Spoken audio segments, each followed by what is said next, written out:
ડાંગથી સમાચાર જંગલમાં આગ લાગવાની ઘટના બની ચીંચલી માદલબારીના જંગલમાં આગ લાગી વન વિભાગની ટીમે આગ પર કાબુ મેળવ્યો છે આગના કારણે વન્યજીવોને નુકસાન થયું હોઈ શકે છે આગ લાગી કેવી રીતે તેની કોઈ સ્પષ્ટ જાણકારી પ્રાપ્ત નથી થઈ પણ સવારથી આગ લાગી હતી ડાંગના જંગલમાં આગ લાગતા જ ભાગદોડ મચી ગઈ વન્યજીવ સૃષ્ટિને નુકસાન પહોંચ્યું હોઈ શકે છે આગ લાગવાની આ ઘટનાના કારણે ચીંચલી માદલબારીના જંગલમાં આગ લાગી વન વિભાગની ટીમે આગ ઉપર કાબુ મેળવી લીધો છે કયા કારણોસર આગ લાગી છે તેની કોઈ સ્પષ્ટ જાણકારી પ્રાપ્ત નથી થઈ પણ પ્રાથમિકતા એ રહી કે આગ વધુ ફેલાય નહીં અને એટલે જ વન વિભાગના કર્મચારીઓ તાત્કાલિક પહોંચી ગયા આગને બુઝાવવા માટે બાદમાં ભારે જહેમત બાદ આગને કાબૂમાં લેવામાં આવી છે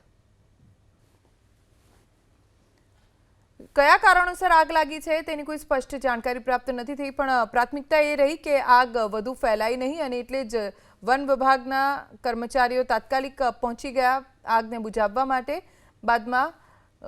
ભારે જહેમત બાદ આગને કાબૂમાં લેવામાં આવી છે